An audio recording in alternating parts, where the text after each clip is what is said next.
Բարև ձեզ, Ստեփան Գրիգորյան, YouTube-յան ալիքի մասնակիցներ։ Ողջունում եմ ձեզ բոլորիդ, այսօր փետրվարի 12-ն է։ Մենք շարունակում ենք մեր աշխատանքը։ Ես պետք է ձեզ ասեմ, որ շատ շնորհակալ եմ, որ դուք ակտիվ մասնակցում եք մեր աշխատանքներին։ Շատ շնորհակալ եմ սփյուռքահայերին, երբ որ գտնվում են տարբեր երկրներում, երբ որ դուք մոտենում եք, ճանաչում եք ինձ, մոտենում եք, ոգևորում եք մեր աշխատանքը շատ բարձր եք գնահատում, նույնը Հայաստանում, երբ որ ես լինում եմ տարբեր միջոցառումների, ինձ հրավիրում են, որոնք անցնում են Հայաստանում, ու այդ միջոցառումների ժամանակ նաև Հայաստանի Հանրապետության քաղաքացիները, սփյուռքահայերը մոտենում են, ողջունում են, իրոք մեր աշխատանքը իրոք շատ անհրաժեշտ է եւ սփյուռքահայության համար եւ Հայաստանի Հանրապետության քաղաքացիների համար, քանի որ մենք մեր աշխատանքը հիմնում ենք օբյեկտիվ ինֆորմացիայի վրա, ստուգված վերջ ստուգված ինֆորմացիայի վրա, ինչը անչափ կարևոր է հիմա, քանի որ տեսնում եք ինչքան ստեր են տարածվում, ինչքան մանիպուլյացիաներ են արվում, ու այդ արշավը ուժեղանում է հայոց պետականության դեմ եւ դրսից եւ ներսից։ Ուրեմն շարունակենք մեր էֆեկտիվ աշխատանքը ու շատ շնորհակալ ենք, որ դուք այդ աշխատանքը բարձր գնահատում եք։ Այսօր ես անպայման անդրադառնամ երեկվա ելույթին Նիկոլ Փաշինյանի վարչապետի, որը ինքը ունեցավ ազգային ժողովում 3 կառավարության ժամի ժամանակ, երբ որ ինքը պատասխանում էր պատգամավորների հարցերին։ Մի քանի իր պատասխաներին ես անպայման անդրադառնամ ու անդրադառնամ այն ստերին, որոնք տարածվում են պրոռուսական ընդդիմության կողմից, չուզողների կողմից, ես այդպես եմ անվանում այդ մարդկանց, քանի որ այս նարատիվները, ստերը, մանիպուլյացիաները իրոք շատ ուժեղ ազդում են մեր հասարակության վրա, նյարդացնում են մեր հասարակությունը, ուրեմն անպայման պետք է ամեն ինչ տեղին դնենք, ես անպայման այսօր կանդրադառնամ պարոն վարչապետի պատասխաններին շատ զգայուն կարևոր թեմաներին, մեզ բոլորիս հուզող։ Միացյալ Նահանգների քաղաքականությանը նավթի ոլորտում անպայման ես այսօր նաև կանդրադառնամ, քանի որ Դոնալդ Թրամփի քաղաքականությունը նավթի ոլորտում տալիս է իր արդյունքները, ես ինչքան հասկանում եմ, Դոնալդ Թրամփը ուզում է կտրել Պուտինին, Ռուսաստանին այն եկամուտներից, որոնք իրանք ստանում են նավթից, իրանց ստվերային նավատորմից նավթային, ու մի քանի լուրջ արդյունքների մասին անպայման այսօր ուզում եմ խոսել, քանի որ Ռուսաստանը կարողանում է շարունակել ագրեսիա Ուկրաինայի դեմ ու նորից ռմբակոծեց Կիևը, Օդեսան, մի քանի քաղաքներ այլ Ուկրաինայի նորից ռմբակոծեցին հրթիռներով, էներգետիկ ոլորտը քանդում են, այս եկամուտներից, որոնք թույլ են տալիս Պուտինին շարունակել պատերազմը, քայլ առ քայլ Թրամփը կտրում է ու դա շատ կարևոր քայլեր են, անպայման դրա մասին կխոսեմ եւ կխոսենք դրական զարգացումների մասին, ես միշտ այդ դրական օրինակները բերում եմ, որ իրոք մեր հասարակությունը զգա, որ տեղաշարժ կա դեպի դրականը, նույն ես չեմ ասում, ասենք Վենս Միացյալ Նահանգների փոխնախագահի Միացյալ Նահանգների ամենահզոր երկրի այցելությունը Հայաստան, պաշտոնական, ինչ մեծ արդյունքներ տվեց։ Սկսում ենք մեր աշխատանքը, ես պետք է ձեզ ասեմ, որ իրոք արտաքին աշխարհի հետ ակտիվ համագործակցությունը տալիս է իրենց արդյունքները։ Հիմա Էստոնիան այս տարի 2026 թվականին պլանավորում է բացել դեսպանատուն Հայաստանում, դա համաձայնեցված է, որոշում կա, մոտ ժամանակներս կբացվի Էստոնիայի դեսպանատուն Հայաստանում։ Ու ես հույսում եմ, որ դուք բոլորդ հասկանում եք, ինչ է նշանակում, որ տարբեր երկրների, նաև այդ թվում Եվրոմիության, ՆԱՏՕ-ի անդամ երկրի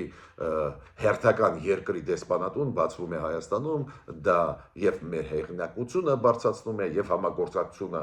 այդ պետության հետ ուժեղացնում է։ Ուրեմն ողջունում եմ այդ ճիշտ ճանապարհը, որը ընտրել է մեր արտգործնախարարությունը արտաքին աշխարհի հետ առնչվելիս համագործակցելիս։ Turkish Airlines-ը բացում է մարտի 11-ից չվերթները Երևան, Ստամբուլ, Երևան։ Ես ինչքան հասկացա, մայիսից ամենօրյա չվերթներ կլինեն Ստամբուլ, Երևան, Ստամբուլ, դա գիտեք շատ կարևոր է եւ Թուրքիայի հետ համագործակցելու կոնտեքստով եւ ոչ միայն Թուրքիայի, նաեւ աշխարհի հետ առնչվելիս, քանի որ Turkish Airlines-ը գիտեք բավական ճանաչված ավիա ընկերություն է ու դրա միջոցով էլ մեր քաղաքացիները կարող են մեկնել տարբեր երկրներ, բացի Թուրքիայից, պարզայև Թուրքիա։ Շատ է դա կարևոր է ու դա մտնում է այն քաղաքականության մեջ այսօրվա կառավարության Հայաստանի, որ դիվերսիֆիկացնել մեր ավիա ուղիները։ Գները տոմսերի էականորեն ընկել են, ուրեմն մեր ժողովուրդը, մեր քաղաքացիները կարող են ավելի հեշտ դուրս գալ երկիր, տեսնել աշխարհը, դուրս գալ տարբեր երկրներ, տեսնել աշխարհը, նույնը մեր սփյուռքայությունը ավելի հեշտ կարող է գալ Հայաստան, հայրենիք, շփվել, համագործակցել։ Հիմա նաև շատ կարևոր դրական եմ ես համարում, որ ոչ միայն Նիկոլ Փաշինյանը պատասխանում է այն ստերին, որոնք տարածվում են Մոսկվայից, Ռուսաստանից, Կրեմլից։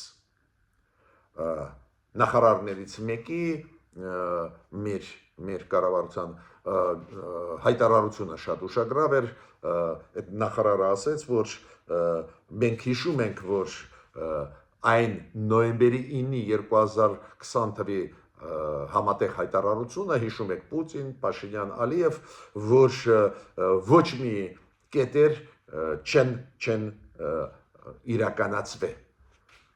Ու մենք լավ ենք հիշում, որ այդ հայտարարությունը համատեղ չի աշխատել, բոլոր կետերը վերաբերվող մեր շահերին չեն իրականացվել։ Դա շատ կարևոր է տեղը դնել, քանի որ ուղղակի մի քանի օր առաջ նորից Լավրովը հիշեցրեց, որ կա նոյեմբերի 9-ի փաստաթուղթ, այդ ինչ եք անում TRIP ծրագրի շրջանակներում, այդ ինչ պլաններ Ամերիկայի հետ ունենք, հենց այս հարավի հետ կապված, Հայաստանի հարավի հետ կապված կա նոյեմբերի 9-ի փաստաթուղթ 2020 թվականի, որը ակտուալ է, կոպիտ ասած Լավրովը ասում է, այդ հարավը մերն է։ Այս ինչ ծրագրեր եք անում։ Ու պատասխան ստացավ, որ հենց Ռուսաստանը չի կատարել պարտավորությունները այդ փաստաթղթի շրջանակներում։ Այո, դա շատ դրական ինֆորմացիա է, շատ կարևոր։ Ես պետք է ասեմ, որ պարոն Վենսի ժամանակ, այցելության ժամանակ, հիշում եք մեծ պատվիրակությունով ինքը եկավ, ու այնտեղ շատ կարևոր դեմ կար պատվիրակության մեջ Մարկո Ռուբիո տեղակալներից մեկը, որը հենց պատասխանատու է էներգետիկայի, բարձր տեխնոլոգիաների, էկոնոմիկայի հարցերով։ Ու այդ տեղակալը նաև հանդիպումներ առանձին ունեցավ, ոչ միայն պարոն Վենսի պատվիրակության շրջանակներում, նաև առանձին։ Ինչը անչափ կարևոր եմ համարում ու ձեր ուշադրությունը ուզում եմ դարձնել դրա վրա, քանի որ մեծ ստորագրված փաստաթղթերը պետք է իրականացվեն։ Օրինակ, ինքը եղել է հանդիպումներ ունեցել է, օրինակ, նույն մեր բարձր տեխնոլոգիաներով զբաղվող նախարարությունում, այնտեղ արհեստական բանականության, կիսահաղորդիչների հարցեր քննարկվել են, քանի որ դուք գիտեք, կա ընկերություն, որը այդ փողը ներդնում է, կան կոնկրետ տեղ, որտեղ պետք է կառուցվի այդ ամեն ինչը, ստեղ շարժվեց սայլը տեղից։ Հիմա Տրամպի քաղաքականության մասին նավթային ոլորտում։ Մենք պարբերաբար անդրադառնում ենք Միացյալ Նահանգների ամենահզոր մեր երկրագնդի ամենահզոր երկրի քաղաքականության, նաև պարզ է Դոնալդ Տրամպի քաղաքականության, հիմա ես ուզում եմ նավթային ոլորտի քաղաքականության հետ կապված։ Դոնալդ Տրամպը ստորագրեց հրամանագիր, որի համաձայն իջեցվում են մաքսատուրքերը այն ապրանքներին, որոնք Հնդկաստանից մտնում են Միացյալ Նահանգներ։ Պես էքսպորտը Հնդկաստանի։ Ու այս էքսպորտի վրա Միացյալ Նահանգները դրեցին 50%-անոց մաքսատուրքեր։ Ուրեմն լրացուցիչ 25%-ը, որը դրված է Տրամպի կողմից, Տրամպը հանեց։ Ինչու Տրամպը հանեց, այդ նոր հրամանագրում ֆիքսվեց, քանի որ Հնդկաստանը հրաժարվեց առնել ռուսական նավթը։ Այո, Հնդկաստանի կառավարությունը այդպես կոշտ չի ձևավորում, բայց ասում է, այո, մենք գնացինք դեպի դիվերսիֆիկացիա էներգետիկ ոլորտում։ Հիմա Հնդկաստանը նավթ կառնի նաև այդ թվում Միացյալ Նահանգներից, Միացյալ Նահանգները իրենց առաջարկում են առնել Վենեսուելայի նավթը, ու ստեղ ինչն է կարևոր։ Գլխավոր մասը նավթի, որը ծախում է Ռուսաստանը, ծախում է ստվերային նավատորմի միջոցով, գլխավոր մասը այդ նավթի ընկնում է Հնդկաստանի, Չինաստանի վրա։ Հիմա Հնդկաստանը միջից հանվեց։ Իդեպ ասեմ դες շատ հետաքրքիր փաստ։ Միջև պատերազմ Ուկրաինայի դեմ, որը Ռուսաստանը սկսեց փետրվարին 2022 թվականին, Հնդկաստանը շատ քիչ էր առնում նավթ Ռուսաստանից։ Բայց Ռուսաստանը ստիմուլ արեց, իջեցրեց գները, ու Հնդկաստանը սկսեց մեծ քանակությամբ նավթ առնել, փաստորեն ոչ ուղղակիորեն աջակցելով Ռուսաստանին վարել պատերազմ ագրեսիվ Ուկրաինայի դեմ։ Հիմա այդ դուրը փակվեց, Ռուսաստանի փողերի հնարավորությունը կրճատվեց։ Միացյալ Նահանգները նաև որոշում ընդունեցին Դոնալդ Տրամպը, որ Վենեսուելայի նավթը չի կարող ծախվել ռուսական ընկերություններին Ռուսաստանին։ Փակեց այդ ճանապարհը, քանի որ Մադուրոն ցածր գներով տալիս էր իր նավթը Ռուսաստանին, որ Ռուսաստանը ծախի ուրիշների վրա, փաստորեն աջակցելով Ռուսաստանին պատերազմ վարել Ուկրաինայի դեմ, այդ ճանապարհն էլ փակվեց։ Դու գիտեք, Միացյալ Նահանգները ամբողջությամբ հիմա վերահսկում են նավթային այդ շուկան Վենեսուելայում, ու ստեղ ինչն է կարևոր, որ եկամուտ ստանում է Վենեսուելան, քանի որ Միացյալ Նահանգները վերցնում են այդ նավթը, ծախում են ու եկամուտը այն մասը, որ ընկնում է Վենեսուելայի վրա, տալիս է։ Ստեղ բողոքելու բան չկա, ու հիմա եկամուտները Վենեսուելայի նավթից ավելացան, քանի որ Մադուրոն գող էր, ինքը ծախում էր նավթը, բայց գողանում էր զգալի մասը եկամուտների։ Ամերիկացիք տալիս են Վենեսուելայի ժողովրդին։ Շատ հետաքրքիր քաղաքականություն է, ու հիմա շատ կոշտ քաղաքականություն է վարում Դոնալդ Տրամպը, որ այդ նավթը չընկնի ռուսական ընկերությունների ձեռքը։ Միացյալ Նահանգների նավթային ընկերությունները սկսում են քայլ առ քայլ մտնեն Վենեսուելայի նավթային շուկա, ուստեղ ինչն է կարևոր։ Նաև Միացյալ Նահանգները փակեցին ճանապարհը նավթի Վենեսուելայի դեպի Կուբա։ Վենեսուելայի այդ դիկտատորը, բռնապետը Մադուրոն նաև պահում էր ռեժիմը Կուբայի, ձեռի տալով իրենց նավթը։ Ու հիմա դու գիտեք, Կուբան ծանրագույն վիճակ է, էներգետիկ ճգնաժամ է, ոչ մի նավթ չի կարող դուրս գալ ծովեր, ոչ մի մեքենա չի անհնար է վարել, քանի որ չկա ոչ բենզին, ոչ դիզել, ոչ մի բան չկա։ Միացյալ Նահանգները նավթային այդ դաշտը կամաց վերցնում են իրենց ձեռքը, թույլ չտալով Ռուսաստանին նավթից մեծ գումարներ ստանալ։ Չինաստանի հետ այդ վերջի հեռախոսազրույցի ժամանակ Դոնալդ Տրամփ, Սի Ցզինպին նաև քննարկում են հարց, որ նույն ամերիկյան նավթը առնի Չինաստանը։ Ստեղ էլ կարող է լինել անսպասելի զարգացումներ բացասական Ռուսաստանի համար։ Հիմա անցնում են գլխավոր այսօրվա թեմային,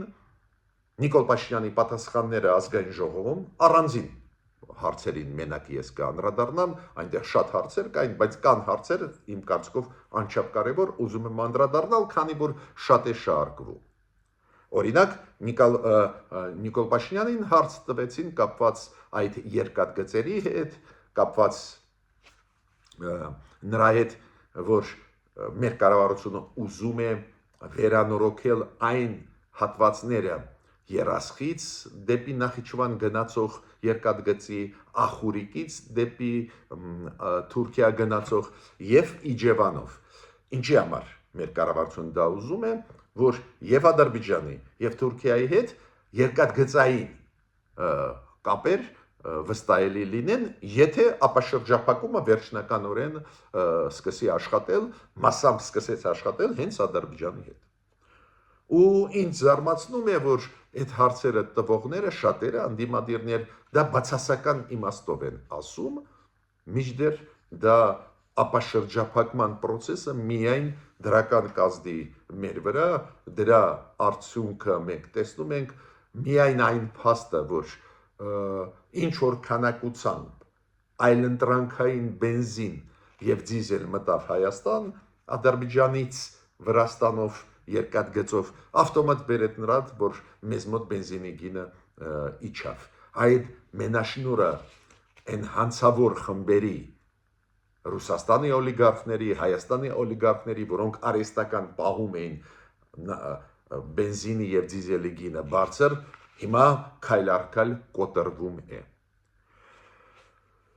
Բացի դրանից, այս ատոմակայանի հետ կապված հիմա մեծ աղմուկ, մեծ մանիպուլյացիաներ անդիմադիրների կողմից կառավարության դեմ, ու ստեղ նաև հարցեր կային, որ այ դուք ուզում եք փակել հայկական ատոմակայանը, մեծամորի ատոմակայանը, այս կառավարությունը, ինչա որ ամերիկյան ատոմակայանը բերենք, թացը չորի հետ խառնում են, մանիպուլյացիաներ անում են,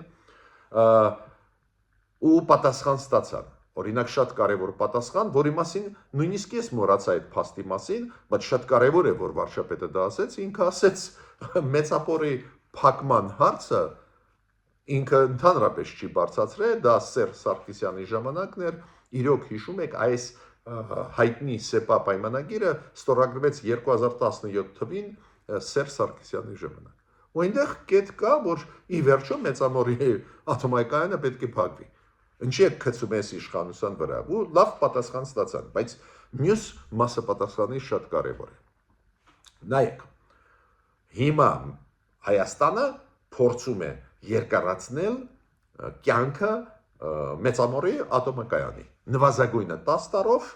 մինչև 2036 թիվ, ու այդ աշխատանքները սկսվեցին, իմիջիալու ձեզ ասեմ, պարզ է, Ռոսատոմի հետ աշխատում են Ռուսաստանի այդ ընկերության գլխավոր ատոմային էներգետիկայի, պարզ է դա, քանի որ սովետական այդ ատոմակայանը սովետական համակարգերով է ստեղծվել, ուրեմն Ռոսատոմի հետ աշխատում են։ Բացի դրանից մեր ատոմակայանի հետ կապված մեզ օգնել են ամերիկացիք, այնտեղ անվտանգային համակարգեր ստեղծելու մասամբ օգնում են եվրոպացիք նաև գումարներով, մեծ Նիկոլ Փաշինյանը ասեց, խոսքը գնում է 900 միլիոնի, բայց ինչ եմ ուզում ասել, հստակ մեծամորի ատոմակայանը շարունակում է աշխատել նվազագույնը մինչև 2036 թիվ, բայց Նիկոլ Փաշինյանը պատասխանների մեջ նաև ասեց, նույնիսկ մտադրություն կա էլի մի 10 տարով երկարաձգել, քանի որ ժամանակակից տեխնոլոգիաները դա թույլ են տալիս։ Ուրեմն շարքում են, երբ որ ասում են, որ ամերիկյան ատոմակայանը կառուցում է, որ դա փակվի։ Դա պետք է փակվի ի վերջո, բայց եթե կյանքը կարող ես երկարացնել, եթե ՄԱԳԱՏԷ-ն, միջազգային ատոմային էներգետիկայի կազմակերպությունը դա ողջունում է, դա խրախուսում է, մեզ աջակցում է, ուրեմն ինչի մասին է խոսքը։ Դες մանիպուլյացիա է, պետք չի հավատալ, բայց այս արշավը Միացյալ Նահանգների հետ հնարավոր ատոմակայան կառուցելու դեմ իրոք վտանգավոր է հայ ժողովրդի համար։ Պատկերացնում եք, Միացյալ Նահանգները պատրաստ եմ ատոմակայան կառուցել։ Նիկոլ Փաշինյանը հաստատեց, որ այն կարևորագույն պայմանագիրը, որը Միացյալ Նահանգների խաղի կանոնների համաձայն ներսում պետք է հաստատվի, Միացյալ Նահանգների կառավարության հաստատվեց։ Այդ ամենը բարդ փաստաթուղթն է ցանկացած երկրի համար, որը ուզում է ամերիկյան տեխնոլոգիաները իր մոտ կիրառել։ Հաստատվեց, Վենսը այդ բարի լուրը բերեց։ Դա ինչ է նշանակում, որ մենք կարող ենք կառուցել Հայաստանում մոդուլային ռեակտոր, ամերիկյան ատոմակայան, մոդուլային ռեակտոր։ Հիմա դա մեկը մյուսին չի հակասում։ Ռուսական այս սովետական միության ժամանակվա մեծամորի ատոմակայանը շարունակում է աշխատել, 10 տարով նվազագույնը կերկարաձգվի իր կյանքը, ու նորատոմական ամերիկյան ինչի է բերելու, դիվերսիֆիկացնելու է մեր էներգետիկան։ Ու դրա դեմ չեք պատկերացնում ինչ հիմա աղմուկ է այդ պրոռուսական ուժերի ստեր են տարածում, մասամբ այդ ստերի մասին խոսեցի, բայց քանի որ շատ է աղմուկը, Նիկոլ Փաշինյանը ստիպված էր պատասխանել դրան։ Ու ավելին, ստեղ ինչն է կարևոր անչափ, որ Միացյալ Նահանգները ասեցին, որ դրա փողը ատոմակայանի իրանք տալիս են ինվեստիցիաների տեսքով։ Այդ հարցներ լուծված են, ու Նիկոլ Փաշինյանը, դու գիտեք, ինքը միշտ ասում է, մենք ստացանք մի քանի առաջարկություններ, ուսումնասիրում ենք, բայց այս պատասխանների ժամանակ ասեց, այո, խոչընդոտները Միացյալ Նահանգների համակարգի ներսում արգելքները հանված են, քանի որ Միացյալ Նահանգների համակարգը բարդ համակարգ է։ Ու դա ճիշտ է, քանի որ ատոմային էներգետիկայի տեխնոլոգիաները տալ այլ երկրներին դա լուրջ process է, դա իրանք պետք է հավատան այդ երկրին, որ իրանք գաղտնիքները չեն դուրս գա։ Հիմա այդ ամեն ինչ անցած է, պարոն Վենսը կապ ասեց ու ասեց, որ 9 միլիարդ ինվեստիցիա կլինի։ Այս ատոմակայանի հետ կապված պարզ է մեծ աղմուկ ներսում, իստերիայի մեջ են պրոռուսական ուժերը, ստացվում է ամերիկացիք մտնում են մեր էներգետիկ շուկան, մեզ աջակցում են դիվերսիֆիկացնել,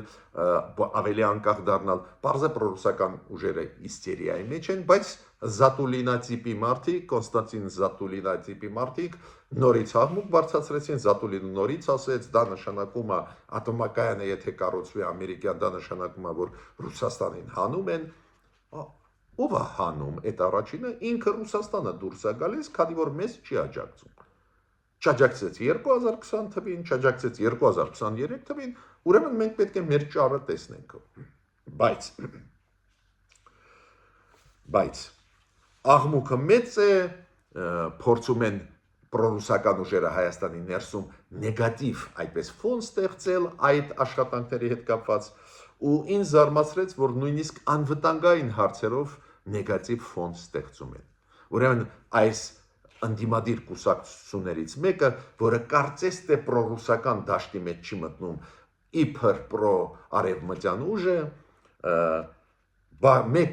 մեծ աղմուկ բարձրացրեց, ասեց այդ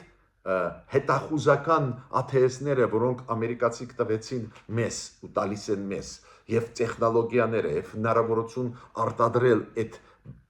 դրոնները, հետախուզական ԱԹՍ-ները, դա չի դուր գա Ռուսաստանին, չի դուր գա, ասենք, Իրանին։ Ուղղակի ազգի դավաճան են։ Ես խնդրում եմ ձեզ, չմտածեք, որ դա այլընտրանք է, այլ կարծիք է, չասեք ինձ, որ պարոն Գրիգորյան, մենք հարգում ենք ձեզ, համաձայն ենք ձեր կարծիքի հետ, բայց դա այլընտրանք է, դա այլընտրանք չի, դա ազգի դավաճանություն։ Քանի որ Նիկոլ Փաշինյանը, երբ որ պատասխանում էր ազգային ժողովում, ինքը ասեց, որ այո, ցուցադրվեցին այդ նմուշները ԱԹՍ-ների, հետախուզական ամերիկյան, ու մենք այդ ԱԹՍ-ները առնում ենք ամերիկացիներին, ամերիկացիք համաձայնվեցին մեզ ծախել այդ տեխնոլոգիաները, այդ ԱԹՍ-ները, որոնք մեր պաշտպանությունը կբարձրացնեն, ու այդ կուսակցություններից մեկը ընդդիմադիր սկսեց քննադատել, ասում է Ռուսաստանին դուր չի գա։ Ու ես ձեզ ասում եմ, հայր ջան, այս հետախուզական ԱԹՍ-ները կուժեղացնեն մեր պաշտպանությունը։ Դա պատերազմի համար չի, դա նրա համար է, որ մենք պատրաստ լինենք։ Այդ հետախուզական դրոնները մոտավորապես 100 կիլոմետր խորությամբ կարող են ուսումնասիրել շարավիղով բոլոր տարածքները, ու եթե ասենք Աստված ոչ անի, ինչ որ երկրում սկսեն պատրաստականություն հարձակվել մեր վրա, մենք կիմանանք շատ շուտ։ Դա ում դեմ է։ Դա ուղղակի մեր պաշտպանությունը ուժեղացնում է։ Իստերիա բարձրացրեցին։ Ասում են ոնց Ռուսաստանին դուր չի գա։ Ռուսաստանին շատ բան դուր չի գալիս։ Օրինակ Ռուսաստանին դուր չի գալիս, որ Հայաստանը զարգանում է, որ հայ ժողովուրդը մի քիչ ավելի լավ է ապրում։ Բայց մենք պետք է շարժվենք մեր շահերով։ Այստեղ է մեր խնդրեմը, որ մարդիկ ընդդիմադիր կեցվածքի միջոցով օտար երկրի շահերը տանում են Հայաստանում։ Ոչ թե մտածում են Հայաստանի շահերից ելնելով ու այլ ընտրանքներ ներկայացնում են, այլ օտարի տարածված ստերը լուրերը տարածում են Հայաստանում։ Ես ավարտեցի իմ ելույթը, մինչ նոր հանդիպումներ։